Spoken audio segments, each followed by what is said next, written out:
Hello dear student, welcome. तो बैफ वाले accounts का जो तुम्हारा पेपर है, तो प्रॉब्लम तो सॉल्व कर दिया। चलो ऑब्जेक्टिव्स पे डिस्कस कर लेते हैं, ठीक है। तो सबसे पहले एमसीक्यू सॉल्व करता हूँ। तुम्हारा जो बैफ है ना, बीकॉम से खतरनाक रहता है भाई। बंटी लोग ध्यान दो। Every buyback shall be completed within a period of. तो बाईबैक कितने टाइम में कंप्लीट करते हैं? 1 year from the date of passing special resolution. Okay, 1 year from special resolution. When a company purchases its own shares out of free reserve, security premium या sum should be transferred to capital addition reserve, which should be। तो company को क्या करना चाहिए, right? Equal to the nominal value of share so purchase, उतना number उसको purchase करना पड़ेगा। अब payment commission to underwriter is to be authorise by. तो जो भी अंडर राइटर का कमीशन है, ऑथोराइज किसको होता है? कंपनी के कानून के अंदर। उसको बोलते हैं आर्टिकल ऑफ एसोसिएशन। क्या बोलते हैं? Article of association.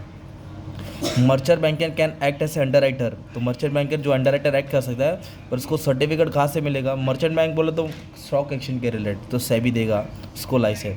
A company after completion of buyback of its share, तो cannot issue same kind of within 6 month. मतलब 6 महीने के बाद वो फिर कोई शेयर इशू नहीं कर सकता, उसके बाद ही कर सकता। ओके, ये अलग हो जाता है।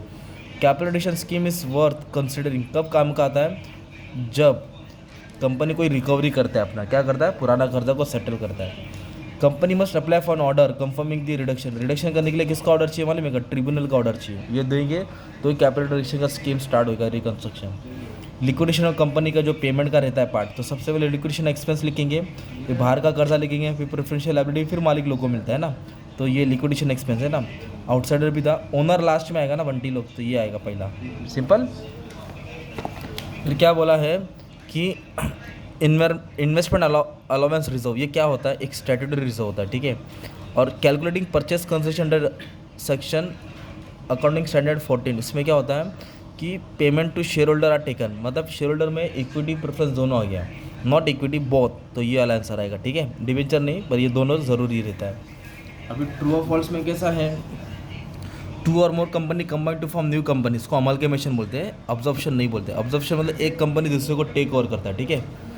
Under purchase method of accounting for amalgamation, assets and liability are taken at book value.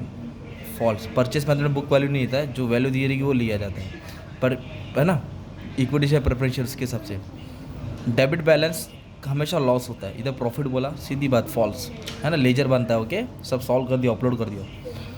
Purchase consideration means amount paid by one company to another, एक पैसा दूसरी कंपनी को देती है फॉर इन कंसिडरेशन, मतलब पेमेंट करती है, assets and liability taken. Yes, true है। ये लाइन अमलगमेशन के शॉर्ट रन में डाल देना।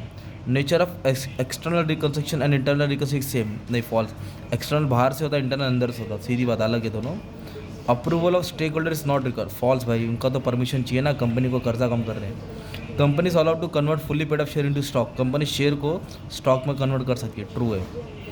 Under writing of share and debenture is not compulsory, false, compulsory है भाई।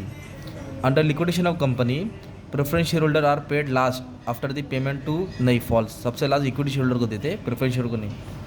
बायबैक का इक्विटी रेशियो 2:1, नॉट 1:2, तो ये भी क्या है? फॉल्स है। ओके, तो फिर जो भी तुम्हारा पेपर है बच्चों लोग, अगर डिस्कस करके बताओ, तो इधर क्या है, इंटरनल रिकंस्ट्रक्शन है, तो उसके ऑप्शन में अंडर राइटिंग आया, तो इंटरनल रिकंस्ट्रक्शन तो एंट्री आना चाहिए।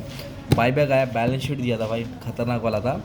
फिर लिक्विडेशन का सम छोटा दिख रहा है 15 लाख, पर इसको सॉल्व करना पड़ेगा अपने को पेमेंट करके। ओके, फिर उसके ऑप्शन में अमल कमीशन का सम आया था, सब मैंने अपलोड कर दिया तुम्हारे लिए बच्चों लोग। सिर्फ तुमको क्या करना है, थोड़ा प्रैक्टिस करना है, ठीक है।